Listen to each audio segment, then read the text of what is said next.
इस वीडियो में हम बात करेंगे कि कॉल फॉरवर्डिंग क्या होती है और आप बिना किसी यूएसएसडी कोड के कॉल फॉरवर्डिंग को कैसे एक्टिवेट या फिर डीएक्टिवेट कर सकते हैं। दोस्तों, यदि आप इस वीडियो को पूरा देखते हैं तो आपके मन में कॉल फॉरवर्डिंग से संबंधित कोई भी डाउट्स नहीं बचेगा। दोस्तों, इस वीडियो में हम आपको कॉल फॉरवर्डिंग से संबंधित दो महत्वपूर्ण बातें भी बताने वाले हैं जिसके बिना कॉल फॉरवर्डिंग वर्क नहीं करती है। इसलिए इस वीडियो को आप पूरा अंत तक स्टेप बाय स्टेप ज़रूर देखिएगा। अगर कोई भी स्टेप आप मिस करेंगे तो आप ये प्रोसेस कर नहीं पाएंगे। तो चलिए वीडियो शुरू करते हैं। तो भैया, सबसे पहले हम जानते हैं कि कॉल फॉरवर्डिंग क्या होती है।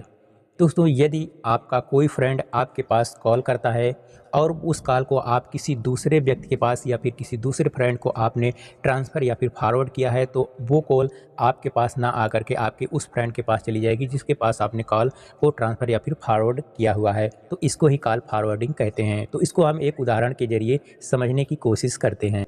मान लेते हैं कि ए, बी और सी तीन फ्रेंड्स हैं। तो ए ने बी का नंबर डायल किया, यानी कि बी को उसने कॉल किया। तो बी ने अपना फ़ोन फॉरवर्ड या फिर ट्रांसफ़र किया है सी के पास। तो ए की कॉल बी के पास ना आकर के सीधे सी के पास रीडायरेक्ट हो जाएगी, क्योंकि उसने कॉल फॉरवर्ड किया है। यहाँ पर आपको एक बात और ध्यान रखना है, ए ने बी का नंबर डायल किया है, यानी कि वो बी के पास कॉल किया है, लेकिन उसकी कॉल सी के पास रिसीव हुई है। तो सी को ए का नंबर शो होगा, बी का नंबर उसको दिखाई नहीं देगा।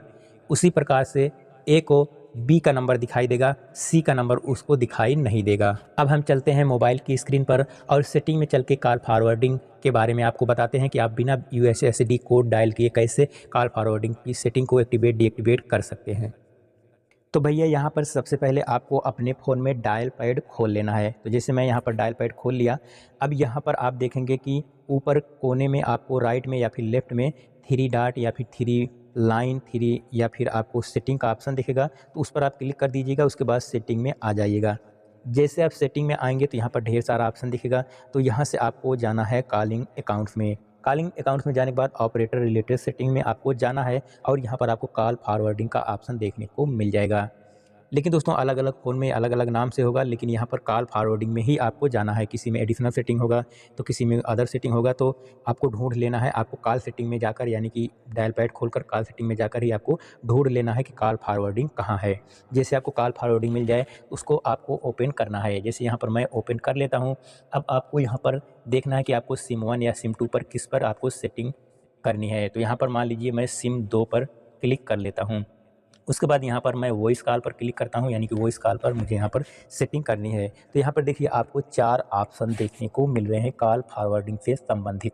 अब भैया, पहला यहाँ पर ऑप्शन है ऑलवेज फॉरवर्ड। तो जैसे ही आप इसको ऑन करेंगे तो यहाँ पर आपसे मोबाइल नंबर मांगा जाएगा। तो आपको वही नंबर डालना होगा जिस नंबर पर आप अपनी कॉल फॉरवर्ड करना चाहते हैं। तो यहाँ पर अगर आप पहले वाले ऑप्शन को इनेबल कर देते हैं तो आपके मोबाइल पर आने वाली सारी की सारी कॉल्स दूसरे नंबर पर, यानी कि जो नंबर आप डालेंगे उस पर फॉरवर्ड हो जाएगी।